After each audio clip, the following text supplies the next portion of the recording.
So you think Barron is the second best cornerback in the class above Will Johnson? I'm going to say Will Johnson is like. I think it's very, very close because Will is a technician in his own right, but especially with him missing time, some owners may look at that as, a detriment to his game, and who's to say they won't use that against Will? So you going on the record right now saying Will Johnson isn't the second best cornerback? I'm saying it's close. I just don't want it to make it seem like it's a humongous gap. No, but where are you leaning though? You going Travis one, obviously. Yeah. And who's second? I would lean Barry. I would lean Barry first round corner. I think so. Yeah, he probably would be.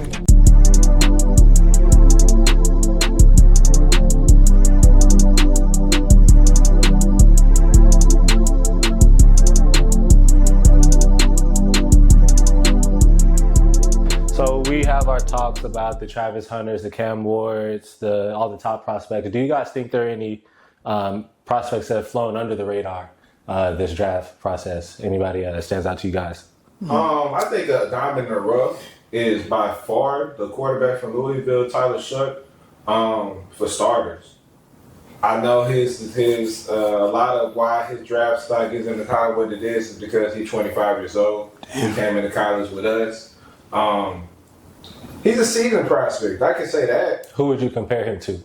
I don't want to say, like, when I watch him play, he gives me kind of a Burrow-esque feeling. I don't want him to sound crazy or like I'm speaking in like I'm not crazy. But when I watch his film, he's the second best quarterback. Like when you put on the tape, don't even look at the number. When you put on the tape who plays quarterback the best, I think Tyler Shuck is the second best behind Cam Ward. I think his anticipation on his throws is next to none.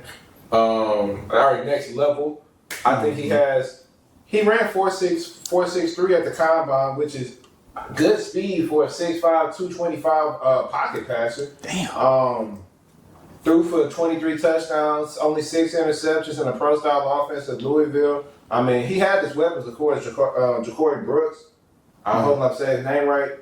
He was that dude. Bell was that dude. Yeah, they were nice. Louisville, I think it took him his time and it took him all the way to year 6 in order for him to get his name truthfully submitted as a NFL top quarterback prospect. My guy, I got to say that's a diamond in the rough, man. I got to say Tez Johnson. I know his 40 wasn't the best or whatever, but, man, I look at him. I was watching his highlights earlier, man. He can ball, man. He can really ball. Don't let that 40 time fool you. His game speed is different. I mean, if y'all watched Tez Johnson, I mean, man, he can create separation. He can run routes. He's a smaller frame guy. I know he's like I think he's the lightest draft prospect this year. But who would you compare him to? Who do you think he reminds you of? You want me to be honest? I do. That boy, he kind of reminds me of Tank Dell. He kind of do. Just a little bit. Tank faster than him, but like, if you looking at like the ability to just like juke and make a quick move, like in a split second, when like 2 defenders are running at you, like that I'm just like, damn, he kind of look like Tank a little bit, you know what I mean? So I gotta go with Tez Johnson, but please don't let that 40 time fool you. I hope that he does do good in the league, man. I feel like he's an underrated draft pick for sure. What about you, Charles? Who do you think? Before you go, Charles, I won't go out on a limb. I want to sit here and say Tyler Shuck, I think he is a day 2 prospect, late second round, early third round quarterback. But it's only a few quarterback needy teams. I feel like he can come in. You be a starter? And he's 25 years old. He has that experience. He had 5 different offensive coordinators since he's been in college. He had 3 different injuries. He's been through it all. Yeah. So to say that a 25-year-old prospect, I think personally, he's probably the most suited to come in day 1 and start on an NFL team because of his experience, because he's been through the ringer in college, and I think that's only going to prepare him for the pros, obviously with the characteristics and the traits that we've seen him display at Louisville. So I think smart teams like Cleveland, in a sense, you still go, if Abdullah Carter is available at 2, I wouldn't say settle for Shedeur Sanders just because he's the flashy name. He's the pick that everybody expects to happen. But the best available player is Abdul Carter at that 2 position, and if Cleveland can sneak back in at 32 and trade with the Eagles and see if they can get Tyler Shuck in the back end to be an immediate starter, I don't think that's a bad plan at all. All right, on to the next topic though, man. With the addition Wait, of sorry. Like, pull your shorts down. oh yeah, that nigga looked naked in the last video.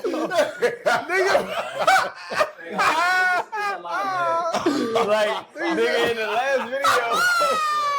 I say, where the fuck is your shorts at, nigga? Hey, nigga.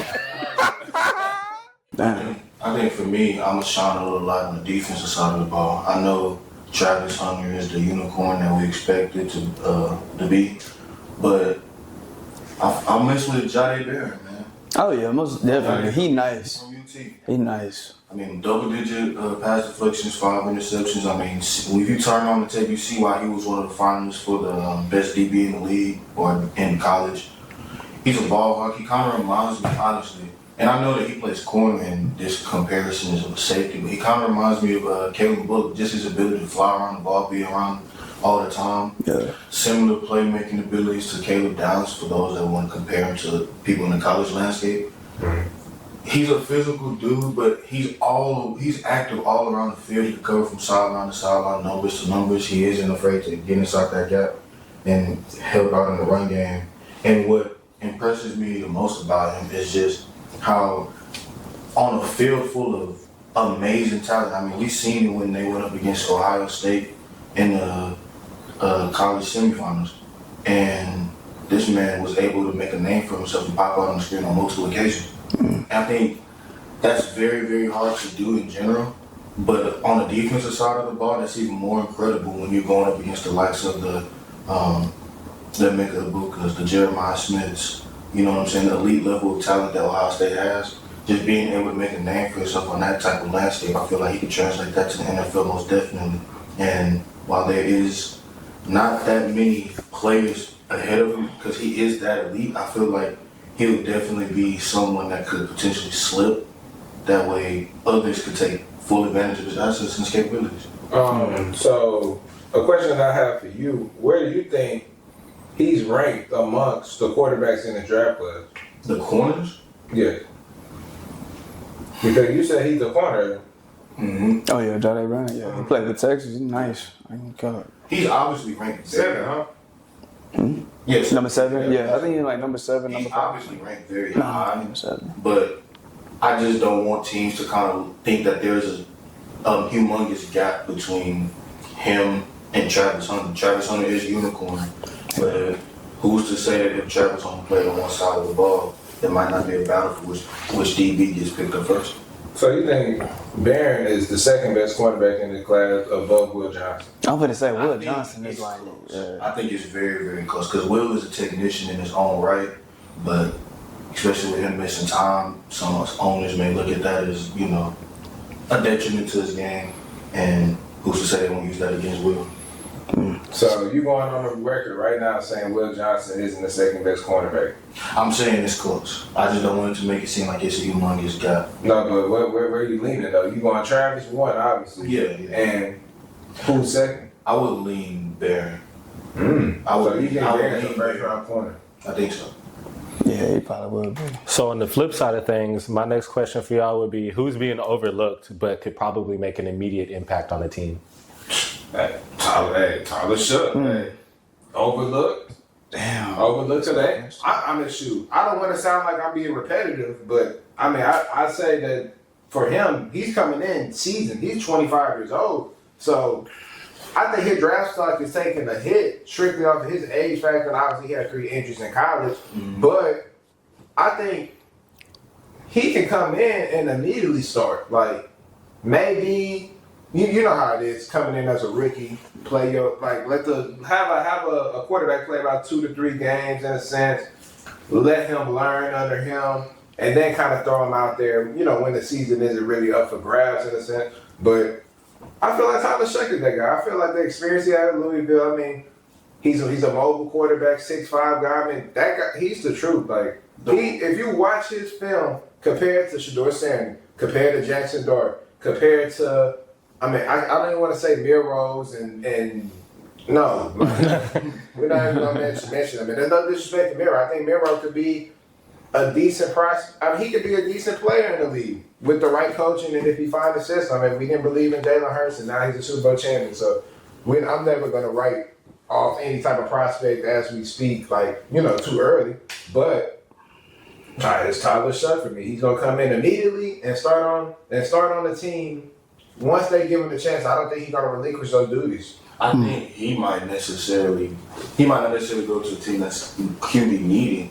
He might just, because of the fact of how big the gap is between what people value as the first round quarterbacks, the Cams, the Shadors. That's it. Yeah. I'm glad the Jackson Dart potential. That's That's what I'm the saying. third one. Potential Yeah, that's Jackson really Dart, it. but the way that you're describing him, it's like you feel like he's above Jackson. But who do you think could come in and make an immediate impact? That's being overlooked. I say Pierce from Tennessee. The edge. James Pierce. They said he doesn't have a motor though. They said that his motor doesn't run hot all the time. I mean, they kind of said the same things about Jalen Carter. Look at how that's working out. I don't think it was more of a motor thing though. For Jalen Carter, his ability was off the chart. Now I think Pierce, his ability, he doesn't have Jalen Carter ability. So I feel like if you don't have that motor, you don't have that type of leeway where you can go out there and dominate and be special in a sense and find your, he doesn't have that leeway. Is basically what I'm saying. Well, even with that being said, you can't deny that the first round talent is there. And Oh, for sure. And then just even if, motor, that isn't something that you can necessarily teach. But in a league that's cutthroat as the NFL, you either find a way to stay on the roster or you get it out the shit. So I feel like he has the capability of developing that hunger rather quickly. Oh man, you said who do I feel like can come in and be make an immediate? Other than impact? those top draft Other picks. than those top draft picks, damn, that's a good one. I say I'm gonna go defense this time. I'm gonna go Kenneth Grant out of Michigan. Big dude, man. I think he's like 6'4", He 3. played alongside Mason Graham, yeah, dog, man. 6'4", 6'5", one of them, and he's like 360. I don't know. He's a big dude, man. He can move for his size. Like I was watching tape on him, man. It was one play, running back broke for like a little rush or whatever. He hawked him down. Mind you, like I said, he's 6'4", like 350, 360. He's a big dude. Hawked him down, tackled him. You know what I'm saying? Like. He should get a lot of credit, but He makes some moves, bro. But yeah, I feel like he can come in, any D line. He learned from the right, especially if he learns from like the right vets. Even though he's already good, but they get him a little more polished, bro. He's gonna be a damn problem. Yeah. Like that's a good player right there for sure. I can even say, I say Kobe Bryant maybe. Out of Kansas. I could see it. He's pretty good. I could see it. Yeah, he's pretty good.